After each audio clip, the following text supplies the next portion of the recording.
keyin voydod, yuzimga dog' tushdi, yuzim ta'sirchan bo'lib qoldi deganning foydasi yo'q. Hurmatli ayollar, sizlarga hozirgi O'zbekiston sharoitida juda ham ko'p ayollarimiz yo'l qo'yayotgan bittagina xato bilan bo'lishib ketmoqchiman. Ko'p ayollarimiz voy yuzimga dog' tushyapti, voy yuzim ta'sirchan bo'lib ketyapti deb menga murojaat qilyapsizlar. Men ko'pincha surishtirganimda hammada bitta xato bo'lgan bo'ladi. Salonlarga boramiz. Bilasizlar, ko'pchilik yuzini terdirib o'rganib qolgan.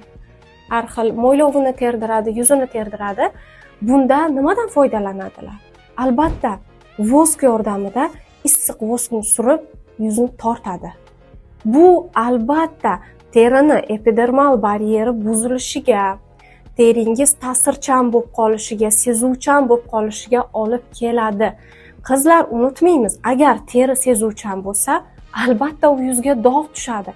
O'zingiz tasavvur qiling. Qaynoq to'kilgan qo'lingizga bitta quyoshga chiqsangiz, sirrazu qo'l dog' bo'lib qoladi. O'zingiz bitta o'ylab ko'ring. Oddiy sog'lom teriga dog' tushadimi yoki ta'sirchan teriga dog' tushadimi? Albatta qizargan, ta'sirchan teri sirrazu quyosh nurlarini o'ziga oladi va qarabsizki, sizda dog' bor. Hech qachon qizlar yuzingizni tuklarini vosk yordamida terdirmang. Mana shuni ketidan yokida bo'lmasam yuzingiz dog' bo'ladi, yokida ta'sirchan bo'ladi. Qizlar yuz qizarishini, yuz dog'larini deyarli davolashning iloji yo'q. Butun umringiz mobaynida hamma kremingiz dog'ga yo'naltirilgan bo'ladi, yokida bo'lmasam hamma kremlaringiz ta'sirchan yuzlarga qarshi bo'lgan yo'nalishda bo'ladi. Albatta bu sizga kerak emas. Agar yuzingizni tuklari jamomnaqasiga o'sib yotmagan bo'lsa, umuman terdirmaganingiz ma'qul. Chunki yuz tuklari doim bizni himoya qiladi. U quyoshdan bo'ladimi, mikroblardan, tashqi ta'sirlardan, u terini tuki yulingandan keyin tabiiy holki tuk olingan joyga mikrob tushadi. Unaqa yuzlar, men ahamiyat beraman, to'yi bo'layotgan qizlar shunaqangi donachalar bilan, toshmalar bilan kelishadi. Nima qildirding desam, kecha yuzimni terdirgandim deydi.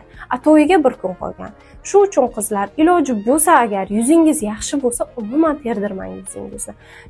Tuklaringiz o'sib ketsa, lazer qildiring. Agar lazer qildirish qimmat, sharoitim yo'q desangiz, juda bo'lmaganda ip bilan terdirib, albatta 3 kundan 5 kungacha 2 mahal bir qoshiq cherida, bir qoshiq romashkani solib, damlab qo'yib, yuzingizni 2 mahal yuvasiz va ketidan pantenol surasiz. Ko'pchilik stilistlarimiz sinoflan surib oling derkan. Albatta sinoflan surmaymiz, chunki sinoflan garbon. Mana shu narsalarga amal qilsangiz, mayli yuzingizni terdirishingiz mumkin. Lekin men yuzimni deyarli 10 yil bo'ldi desam bo'ladi terilmagan. Aldamayman. Mo'ylovimni teraman. Mo'ylovimni pinset yordamida o'zim yulib tashlayman. Va keyin qizlar qosh terdirish haqida ham gaplashamiz. Qosh terdirganimizda ham albatta yuzingiz qizarib, shishib ketadigan taqdirda xuddi yuqoridagi aytgan ishlarimni qilsangiz, ancha tez teringiz o'z holiga keladi. Lekin hech qachon teringizga vosk surtib torttirmang. Albatta bu kafolatlangan dog' tushishi, shunaqadan bir 10 marta qilsangiz, sizda dog' tushishi kafolatlangan bo'ladi. Umid qilamanki, bu videom ham sizlarga foydali bo'ldi. Hammangizni yaxshi ko'raman. Sizlar bilan kosmetolog Angelina. Paka.